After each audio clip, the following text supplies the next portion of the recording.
IELTS Writing Task 1 for the General Test, Formal Letter Writing. I'm 𝗏𝗏𝗏𝗏, ex-IELTS examiner from Taipei and Adelaide.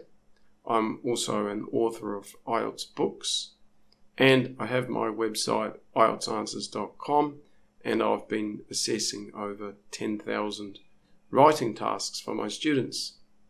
I think this gives me quite a deep perspective into the writing test and enables me to be an effective tutor to teach people how to take the writing test. In today's lesson, I'm going to be teaching you how to identify a formal letter task, how to plan your task, how to structure it, and I'm also going to be presenting you with a sample answer that I've written and walking you through how I've written that task sentence by sentence. At the end of the video, I'm going to present you with a homework task, just in case you're one of those keen students who likes to do homework. Basically, what I like to do is show you a particular type of task. In this case, it's a formal IELTS letter. Teach you how to write it, and then I give you a homework task that you can do at home to check your understanding, to check that you've understood the lesson that I've given you. Now, if you want to take it a step further, I have a writing correction service. You can send me in your letter, and I'm going to look at it under the 4 criteria. I'll give you a score for each of the 4 criteria, and I'm also going to give you suggestions about how you can increase your score. I think that's the most important part, right? You want to learn how you can increase your score and make sure you can get the score you need when you take your test, or maybe even higher. Wouldn't that be nice? Get a score that's even higher than what you need. Just so you know, when it comes to the IELTS general test, there's 2 types of letters that you need to prepare for. You need to prepare for a formal letter and a semi-formal or informal letter. We're looking at the formal letter today. We're going to be looking at a formal task. Now, it's formal because of the situation. You're going to be applying for a job, and that requires you to write a formal letter using formal language in order to construct your letter. Let's have a look a bit closer. You wish to apply for a position with a company. Write a letter to the manager of this company and include the following information: your educational background, your work experience, other information that makes you an ideal candidate for the position. Now, you'll notice that all of this information is in a box. This information that's in the box is the information that changes from test to test, and the information outside of the box is always present in every test. It doesn't change. So for instance, up the top, you should spend about 20 minutes on this task. That information's always there. It never changes. You're not going to read something like you should spend 15 minutes on this task. It's always 20 minutes, and that's because the recommendation for the task 2 is 40 minutes. So we've got 20 minutes for task 1, 40 minutes for task 2. Then below the box, you'll note, write at least 150 words. So you must write 150 words, otherwise you're going to get -1 off your score for task achievement. So always make sure you write 150 words. Now, it always says you do not need to write any addresses, and to be honest, it'd be kind of weird if you do. I don't think I've ever seen anybody write an address. If they did, it skipped my memory, and I must have read, I don't know, thousands of letters, and I've never seen anybody put the address. So it's going to be kind of weird if you do, and weird is not normally great. Then you'll note it says, begin your letter as follows: Dear Sir or Madam. So it's telling you what the first sentence you need to write in your letter is. The first thing you need to write is to just copy that dear sir or madam. So you don't have to come up with anything different. You don't have to write dear John Smith or something like that. You're given the way to start your letter. Another really interesting thing that I've noticed, I've gone through all the Cambridge books and had a bit of a look at this. Normally with the formal letters, they're going to show you this starting phrase, dear sir or madam. So you know straight away that it's a formal letter. It's sending you this signal. Thinking about that, the reason is probably this. You're going to start off with a formal beginning, dear sir or madam. You need to match that at the end of your letter with a formal ending. If you kind of sign off on your letter something like, yours sincerely, Bob. Well, Bob, just putting your first name is informal, and it's going to have a mismatch with the formal beginning, and you're going to send your score for task achievement lower, and the reason is the formality is not correct. They call that register. So the register is not correct, the formality is not correct, and you've got a mismatch. You've got very formal beginning, dear sir or madam, followed by an informal ending, Bob. Yours sincerely, Bob. So you need to make sure that the beginning of your letter, if it's formal, is matched by a formal ending. And if you did write your letter, like let's say it's a different set of instructions and you had dear Bob, then you could then have an informal ending, yours sincerely, Mike. All right. So it's really important that you identify when a letter requires a formal response and that you have the whole of your letter written in a formal way, that you don't have it sort of formal here and informal here. Very, very bad. So now on your screen, I'm showing you the kind of meat in the sandwich, the part that's important for today's task. That other information about the time and how to start your letter, that's just going to be in every set of task instructions. But this part's unique, right? So let's just have a look at that one more time. You wish to apply for a position with a company. Write a letter to the manager of the company and include the following information: your educational background, your work experience, other information that makes you an ideal candidate for the position. Just as a way of comparison, on your screen now I'm showing you some informal instructions, and I'm going to make a separate video on that. We'll deal with that later, but just to give you an idea, some contrast, this is the sort of thing you would see that requires an, let's say semi-informal, might be a better phrase than informal, because I still wouldn't be writing things like, yo, dude, how was your birthday? Did you have a great time? You don't want to be overly informal. So really what I separate things into is formal and semi-informal. And the reason for that, it's better to be a little bit too formal than to get into too informal a style like hey bro and what's up man. That's okay when you're chatting with your friends, but I really don't recommend it for your IELTS letter writing. I think it's just taking an unnecessary risk. So if you're ever not sure, better to be a bit too formal, a bit sort of stiff-collared and informal than to be perceived as kind of using low-level language or something like that. All right, so when it comes to planning our task, there's two really important things that we've got to do. The first thing we've got to think about is what's the purpose? What's the reason behind writing this letter? And then the second thing is to plan some sort of response to the bullet points. Now, if you look at the instructions, there's always 3 bullet points. Always. There's never 2. There's never 4. It's always exactly 3 bullet points. And so we must plan our response for each bullet point.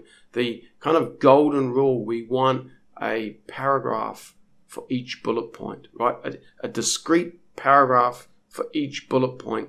What we don't want is, say, a response to a bullet point straddling two body paragraphs. Not great. And the other thing that we don't want to do is stuff our response to two bullet points into one body paragraph. Both of those things are not great. My suggestion is that you always make a plan before you start writing, and part of your plan is that you're going to have a paragraph for your response to each bullet point, and ideally each body paragraph is going to be about the same length, at least 2 sentences and sometimes 3 sentences. We don't want a 1-sentence response to one of the bullet points, because that could start to limit our task achievement. And in terms of the structure for this type of essay, letter, we're writing letters now, I've kind of structured it that there's going to be 8 parts to this letter. We're going to start with the greeting, the dear sir or madam. We're going to write a sentence to outline the purpose of the letter right at the start. You want the purpose as clear as possible at the start of your letter. This is very important for the task achievement because it mentions the purpose being clear, and I think it's also part of cohesion and coherence. If I'm receiving a letter, if I'm reading a letter from someone, I want to know why I'm reading this letter right at the beginning. I don't want to find out halfway through. I don't want to find out at the end of the letter. I want to know the purpose right there at the start of the letter so that everything I'm reading after it makes sense. I know it's about responding to this purpose, right? Then I'm going to have a paragraph for the first bullet point, and then for the second bullet point, and then the third bullet point. Then I'm going to write some sort of closing sentence. I think it would be a bit abrupt to just end with the paragraph about the third bullet point. So I'm going to write a kind of a closing sentence. Then I'm going to sign off my letter. Now, we can choose between yours faithfully and yours sincerely. What's the difference? The difference is when we don't know the person we're writing to, we use yours faithfully. And when we're writing to someone we know, we use yours sincerely. Try to remember this if you can. It's just kind of like a convention in writing that yours faithfully is for people we don't know. Yours sincerely is for people we know. It's probably something that was more important in the past, like when people actually wrote letters. All right, and then you're going to end the letter with your first name and family name. Now, I recommend you do this for all letters. Just get in the habit of writing your first name and your family name. You can make it up, and even better to make it up. Put a Western name in there. You can write whatever name you have from whatever country you're from, but even better, you just put a Western name like Bill Smith or something like that. Now, if you are writing let's call it a semi-informal letter, just to make the distinction clear, right? If you're writing the semi-informal letter, you could just write your first name, Bob. But I don't think it'd be wrong to put Bob Smith, say, because a lot of people know more than one Bob. So if you just write Bob, they might be thinking, which Bob are you? So I don't think it's weird to put your whole name here.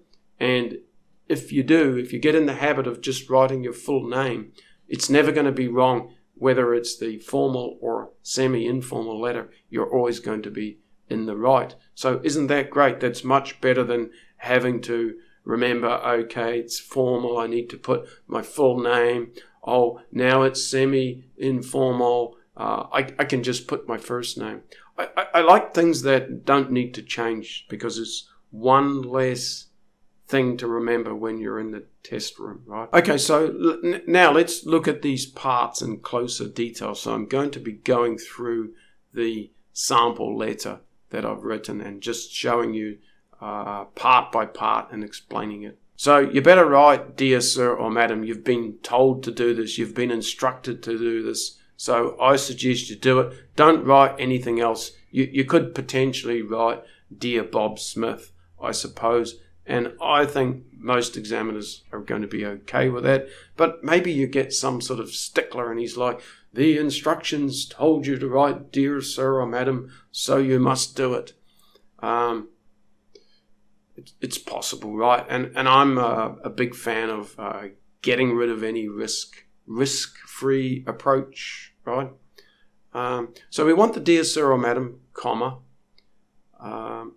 Then we need to write a sentence for the purpose of the letter. You could think of this being like an introduction, right? When we write an essay, we write an introduction which tells the reader what the essay is about. Here you're putting the purpose, and that tells the reader what the letter is about. I am writing to submit my application for the middle-level Java developer position advertised on 5th July 2012. Then our first bullet point requires us to tell the reader about our educational background. So I've written, starting with my academic record, I graduated in 2012 with a Master of Computer Science from Monash University. I achieved consistent results which reflect my hard work and determination to succeed. My major in software development is also a good fit for this position. Now, I want to draw your attention to the first clause in my paragraph, starting with my academic record. Note how that is sending a signal to the reader. This paragraph is responding to bullet point 1, my educational background. Now, don't assume this. Don't assume that, the reader already knows because it's the first bullet point. Not necessarily. It's possible to write a response that doesn't follow the bullet point order. I wouldn't recommend it. The task instructions are actually created so that you can just follow the bullet point order. But I still think it's good writing to tell the reader what the paragraph's about. And some writers don't respond to the bullet point. They write some kind of, like background situation or something like that. And again, I don't recommend that. Just get straight into the first bullet point, but send the signal to the reader. This paragraph is about the first bullet point. And note that I've got a couple of sentences in there. I'm including a couple of pieces of information, and this increases my score for task achievement. If I just had one thing, if I just had maybe about having a computer science degree, that would be okay, right? And that might be enough to get up to band 7. But talking about my major, that's kind of the icing on the cake, helping push my score up to the 8 and beyond level. That's what you want, right? You want an 8 for task achievement, right? You don't want 7 or 6 or 5. Then the next bullet point is about work experience, and note how I start my next paragraph with a phrase that signals how I'm responding to that bullet point. As for my work history, and then I go on to give some details about my work history.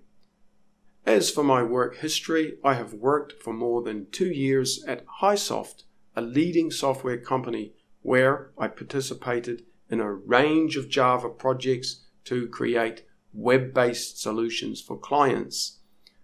As the company caters for a range of different industries, I can guarantee that I have excellent technical skills. Wouldn't you like to hire me? Don't I sound great?